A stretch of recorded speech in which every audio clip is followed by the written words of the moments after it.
మహిళల్ని నా ఆడపడుచులు, నా ఎస్సీ, నా బీసీ, నా మైనారిటీస్ అంటుంటారు. మహిళలు ఎప్పుడు కూడా ఆకాశంలో సగం అవిలో సగం అని కూడా చెప్తుంటారు. మరి అలాంటి మహిళ కనీసం మీ చెల్లి బాబాయి గొడ్డలి గురించి అందరికీ తెలుసు ఇక్కడ.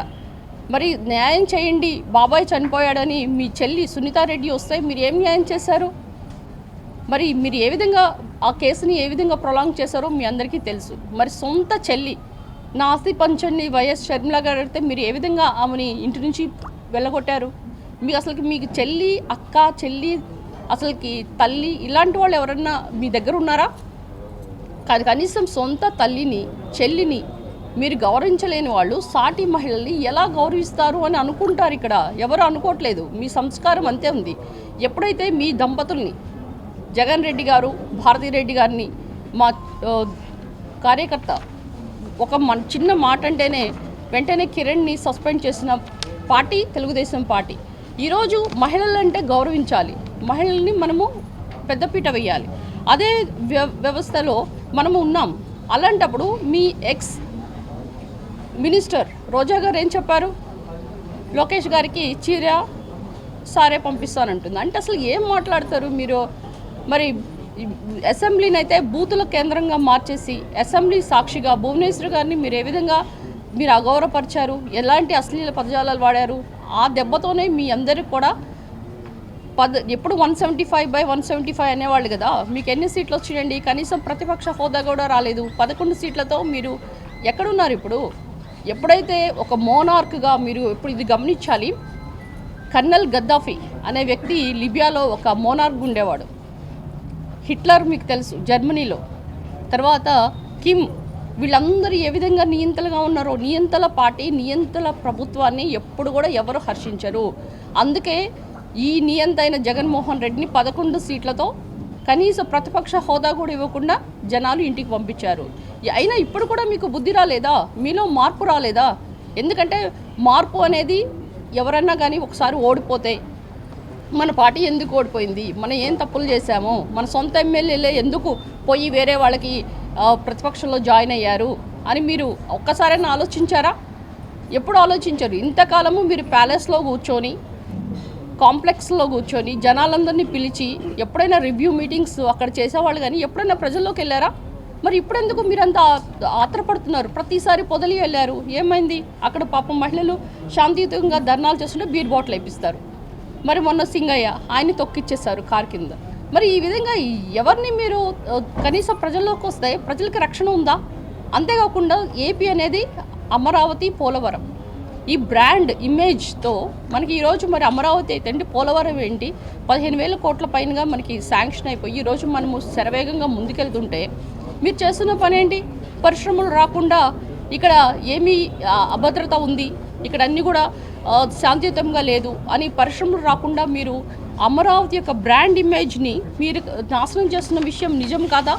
ఈరోజు మీరు గుర్తించాలి. ఎందుకంటే మీరే కాదు, మనం బాగుండాలి, నా కుటుంబం బాగుండాలని కాదు, ప్రజలు కూడా బాగుండాలి. ప్రజలు బాగుండి వీళ్ళకి పరిశ్రమలు రావాలి. ఎస్పెషల్లీ అమరావతి చూసుకుంటే 5 దళిత నియోజకవర్గాల మధ్య ఉంది. అది కనుక ఈరోజు మనము ఆ 3 క్యాపిటల్స్ అనకుండా పోతే అమరావతి కనుక మనం కన్స్ట్రక్ట్ చేస్తే దళితులకి ఎంత ఉద్యోగాలు వచ్చాయి? ఈరోజు మనం ఎక్కడుండేవాళ్ళం? ఈరోజు ప్రతి ఒక్క విషయంలో కూడా మీరు గమనిస్తే అమరావతిని పక్కన పెట్టి పోలవరాన్ని దోచుకొని ఈరోజు మీరు చేస్తున్న పని ఏంటి? అంధకార ఆంధ్రప్రదేశ్ చేసేశారు, అప్పుల ఆంధ్రప్రదేశ్ చేశారు. ఎస్సీ ఎస్టీ సప్లాన్ నిధులు, ఈరోజు నేను ఎస్సీ కార్పొరేషన్ ఆఫీస్కి వచ్చాను, ఆ సప్లాన్ నిధులు 27 పథకాలను తొక్కేసేశారు. ఎస్సీలకు రావాల్సిన ఇన్నోవా కార్లు అయితేనేంటి, ఉపాధి హామీ పథకాలు, బెస్ట్ అవైలబుల్ స్కూల్ అన్నీ తీసేశారు. మీరు చేసింది ఏంటి? మీరు చేసిందంతా 9.5 లక్షల కోట్ల బడ్జెట్లో 40,000 కోట్లు మీరు శాంక్షన్ చేసి అవి కూడా నవరత్నాలను కూడా డైవర్ట్ చేసుకున్నారు. నవరత్నాల పేర్లతో పేదల్ని నడ్డి విడిచారు. మీరు చేసిన అత్యధిక ధరలతో ప్రజలు విలవిల్లాడారు. ఈ రాక్షసుడి పాలన పోవాలి అని ప్రజలందరూ కూడా 5 సంవత్సరాలు ఓర్చుకొని, ఎందుకంటే ఎవరన్నా ప్రశ్నిస్తే వాళ్ళ మీద కేసులు, ఎవరన్నా నాలాంటి వాళ్ళు ఎదురు తిరిగితే వాళ్ళ మీద సస్పెన్షన్లు, ఇవే కదా మీరు చేసింది. మీరేం చేశారు? ఈ రోజున మీరు గుర్తు తెచ్చుకోవాలి, ఇలాంటి అలజడులు తగ్గించాలి. అంతేకాకుండా ఈరోజు ఈ ప్రసన్న కుమార్ రెడ్డి అనే వ్యక్తి చేసిన ఈ యొక్క జుగుప్సకరమైన వ్యాఖ్యలు ఆయన వెంటనే వెనక్కి తీసుకోవాలి. ఎందుకంటే మీరు రాజకీయంగా వెతుక్కోవాలంటే రాజకీయంగా ఎదుర్కోండి. అంతేగాని ఈ విధంగా పర్సనలైజ్డ్ కామెంట్స్ చేయటం అది సబబు కాదు. ఈ యొక్క కల్చర్ అనేది అస్సలు మంచిది కాదు. ఎందుకంటే లేడీస్ కనుక తిట్టారు, వీళ్ళ కనుక అవమానపరిచాం, అసభ్యకరమైన పోస్టులు పెడతాం అంటే కుదరదండి. ఎందుకంటే ఇది ఎన్డీఏ కూటమి, చంద్రబాబు నాయుడు గారు అనే ఆయన ఇలాంటి వాటి అస్సలు మన సీఎం గారు అస్సలు సహించరు. ఎందుకంటే ఇప్పుడే డిఫెమేషన్ కేసు కూడా బుక్ చేయబోతున్నారు వాళ్ళ మీద. కనుక ఇలాంటి కేసులు మీరు ఎదుర్కోవటానికి మీరు రెడీగా ఉండండి. అంతేకాకుండా ఆయనకి మద్దతు పలుకుతున్న చాలామంది ఎవరైతే అనిల్ కుమార్ యాదవ్ అయితేనేంటి, మిగతా వాళ్ళు ఎవరైనా వచ్చి ఈరోజు నిన్న కూడా వచ్చి ఎవరో ఇల్లు కూడా చూసామని చెప్తున్నారు. ఇలాంటి వ్యక్తులు కూడా మీరు గమనించాలి. మీరు ఒక జుగుత్సాకరమైన వ్యక్తితో మీరు అసోసియేట్ ఉన్నారు. కనుక ఎప్పుడైతే మహిళల్ని ఈ విధంగా దుష్భాషలాడిన వాళ్ళని జగన్మోహన్ రెడ్డి గారు మీరు కనుక ఖండించకపోతే, మీరు ప్రతి ఒక్క విషయాన్ని నిశ్శబ్దంగా సైలెంట్గా గమనిస్తూ ఉంటే, ఏది కూడా మీరు దీనికి ప్రతిఘటన చేయకపోతే, మేమందరం కూడా ఒకటే మహిళా లోకం నుంచి ఒకటే అనుకుంటున్నాం, మీరు మహిళలను గౌరవించట్లేదని. కనుక తప్పనిసరిగా మీరు ప్రసన్న కుమార్ రెడ్డి చేత డైరెక్ట్గా ప్రశాంత్ రెడ్డి గారికి క్షమాపణ చెప్పించాలి. ఇది మా డిమాండ్. కనుక ఈరోజు మేము ఇక్కడికి వచ్చిన పని ఇవన్నీ చూస్తుంటే చాలామంది చెప్పారు, ఆ ఇల్లు ఎవరో దగ్ధం చేశారు, దాన్ని కొట్టేశారు అదని. ఇప్పుడు మీరు ఒక మాట అన్నారు కదా, మన టీడీపీ పార్టీ ఆఫీస్ని ఎందుకు పగలగొట్టారు, ఎందుకు ఈ విధంగా చేశారు అని. మీరు అధికారంలో ఉన్నప్పుడు, ప్రతిపక్షంలో ఉన్నప్పుడు టీడీపీ ఆఫీస్ని మీరు ధ్వంసం చేయలేదా? ఎందుకు చేశారు అంటే మా వాళ్ళకి బీపీలు వచ్చినాయని మీరే చెప్పారు కదా. మరి ఈరోజు కూడా ఒక వ్యక్తి మీద అభిమానులు ఉంటారు, మరి ఆమె మీద వచ్చిన ఈ యొక్క జుగుప్సాకరమైన వ్యాఖ్యలు వాళ్ళు ఖండిస్తూ వాళ్ళు అటాక్ చేశారు. దానికి తప్పేముంది? కనుక మీరు ఇలాంటి డైవర్షన్ పాలిటిక్స్ చేయకుండా మీరు పాయింట్ టు ద పాయింట్ మాట్లాడుతూ ఈరోజు తప్పనిసరిగా వేమిరెడ్డి గారి దంపతులకి ప్రసన్న కుమార్ రెడ్డి కంపల్సరిగా ఈరోజు క్షమాపణ అడగాలి. ఇది మేము మహిళా లోకం నుంచి ఇక్కడున్న కార్యకర్తల నుంచి కూడా మేము మిమ్మల్ని కోరుకుంటున్నాం. కనుక ఇలాంటి ఎప్పుడు కూడా ఎన్డీఏ కూటమి సహించదు.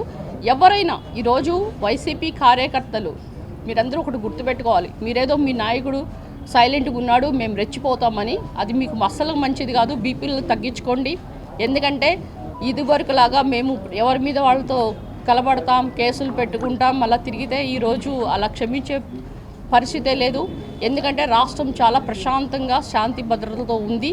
కనుక ఎవరైతే ఇలాంటి వ్యాఖ్యలు చేస్తూ మహిళల్ని అగౌరవపరిస్తే వాళ్ళ మీద తప్పనిసరిగా క్రిమినల్ యాక్ట్ అనేది ఒకటి బుక్ అవుతుంటుంది, కేసులు కూడా బుక్ అవుతాయి. కనుక మీరందరూ కొంచెం ఒళ్ళు జాగ్రత్త పెట్టుకొని మీరందరూ కూడా జాగ్రత్తగా ఉండాలని వైసీపీ నేతలకి, పార్టీ కార్యకర్తలకి అందరూ కూడా ఉండవల్లి శ్రీదేవి డైరెక్ట్గా మీకే ఒక వార్నింగ్ కూడా ఇస్తుంది. కనుక ఖబర్దార్, ఇలాంటి పనులు ఇంకొకసారి చేయకండి. ఎందుకంటే మీ దగ్గర ఉండి ఇసికిపోయే నేను ఈ పార్టీలోకి వచ్చాను. కనుక నాలాంటి వ్యక్తిని మరి మొన్న నేను, ఈరోజు ప్రశాంత్ రెడ్డి, ఇంకెంతమందిని మీరు బల తీసుకుంటారు? ఇలా వీటికి చర్మగీతం పాడే రోజులు దగ్గరలో ఉన్నాయి. కనుక మీరు ఫుల్ స్టాప్ పెట్టుకోండి. మరి మీ రోజు ఇక్కడికి వచ్చిన కార్యకర్తలందరికీ, మరి సంఘీభావం తెలుపడానికి వచ్చిన ప్రతి ఒక్కళ్ళు కూడా, మరి మీడియా మిత్రులందరికీ కూడా ఈ విషయాన్ని మరింత విస్తృతంగా మీరు తీసుకెళ్లాలని గమనిస్తూ, ఇది ఆగపోతే చాలా నిరసనలు ఇప్పుడు విజయవాడ దగ్గర నుంచి రాష్ట్రంలో పలు చోట్ల కూడా జరుగుతున్నాయి. కనుక దీనికి చెక్ పెట్టాల్సిన అవసరం మీ దగ్గర ఉంది. వెంటనే మీడియా పాయింట్కి వచ్చి మీరు మెసేజ్ ఇవ్వాలని కూడా నేను కోరుకుంటున్నాను. ధన్యవాదాలు. నేను ఇప్పుడు మాట్లాడుతుంది, ఇప్పుడు ఏదన్నా వేమిరెడ్డి ప్రశాంత్ రెడ్డి గారు ఆ నియోజకవర్గంలో ఏం పనులు చేశారు, ఆమె ఏ విధంగా ఎదుగుతుంది, ఆమెకు ఏ విధంగా వాళ్ళు కౌంటర్ ఇవ్వాలి, ఒక రోడ్డు గురించి డిస్కషన్ వచ్చింది, దాన్ని ఏం చేశారు అని దాని గురించి మాట్లాడాలి తప్పితే ఈ పర్సనలైజ్డ్ కామెంట్స్ అవన్నీ కూడా ఇండిపెండెంట్గా ప్రైవేట్ విషయాలని మీరు అంటే వాళ్ళకి ఒక గోరంట్ల మాధవ్ లాగా కావాలా జనాలు? అంటే వాళ్ళ మీద ఏం సస్పెన్షన్ చేశారా? అనంతబాబుని ఏమైనా సస్పెండ్ చేశారా? డ్రైవర్ సుబ్రహ్మణ్యాన్ని డైరెక్ట్ డోర్ అంటే వీళ్ళందరూ ఈ 420 బ్యాచ్, ఈ చిల్లర బ్యాచ్ని ఒకటి వేసుకొని జనాల మీద పోస్టులు పెడుతూ ఇలాంటి అసభ్యకరమైనవి డైరెక్ట్గా వాళ్ళు మీడియాలోనే ఒక బ్లూ మూవీస్ లాగా రిలీజ్ చేసిన వాళ్ళని అంబటి రాంబాబుని ఏం చేశారు? ఈ విధంగా చూస్తుంటే అక్కడ కల్చర్ అట్లా ఉంది, డిఎన్ఏలోనే ఉంది. సో ఆ కల్చర్లో మనలాంటి వాళ్ళు ఇమ్మడలేము. కనుక ఈరోజు ఏదైనా కానీ మీరు ఎదుర్కోవాలంటే రాజకీయంగా మీరు మీడియా పాయింట్లో వచ్చి తను ఏం చేసింది నువ్వు చర్చకు రా, డిబేట్ చేయి. అంతేగాని మీరు ఒక పర్సనలైజ్డ్ కామెంట్స్కి ఎప్పుడు వెళ్ళకూడదు. దిస్ ఈజ్ అసలుకి కుటుంబాన్ని మీ అందరికీ తెలిసే ఉంటుంది, ఎప్పుడు కూడా రాజకీయాల్లో లాగకూడదు. ఇలా లాగింది మొట్టమొదటి అది చరిత్ర ఘనత కూడా వైసీపీ పార్టీకే వస్తుంది. ఎందుకంటే వాళ్ళు ప్రతి ఒక్కటి ఈరోజు మీరు ప్రసన్న కుమార్ రెడ్డిని చూడు, రెండు ఇంకొక చిన్న పిల్ల సైకో తయారవుతాడు, ఇంకొక చిన్న సైకో తయారవుతాడు. కనుక ఈ పెద్ద సైకో ఈ చిన్న సైకోని ప్రోత్సహిస్తున్నాడు. కనుక ఈ సైకోలు మీరు ఈ రోడ్ల మీద తిరిగి మీ ఇష్టమైనట్లు చేస్తామంటే ఈ రౌడీ ముక్కలాగా ఇక్కడ ఉపేక్షించే పరిస్థితే లేదు. నారాయణ మాతృసేవా పథకం అమ్మతనానికి కమ్మనైన పథకం. సుమారు 1500 విలువ గల నారాయణ బేబీ హెల్త్ కిట్ ఉచితం. అవుట్ పేషెంట్స్ కు ప్రతి నెల డాక్టర్ ఫీజు ఉచితం. అల్ట్రాసౌండ్ స్కానింగ్ ఉచితం. గర్భిణీ స్త్రీలు కాన్పు కోసం కానీ ఇతర అవసరమై హాస్పిటల్లో చేరినప్పుడు బెడ్ ఛార్జీలు ఉచితం. ప్రాథమిక వైద్య పరీక్షలు ఉచితం. మందులు ఉచితం. బ్లడ్ బ్యాంక్ నందు అవసరమైన వారికి రక్తం ఉచితం.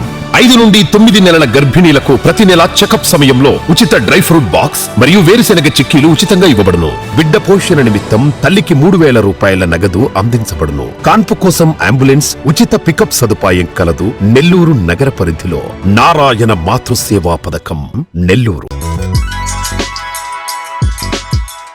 Hi Nilor, please subscribe to N3 TV.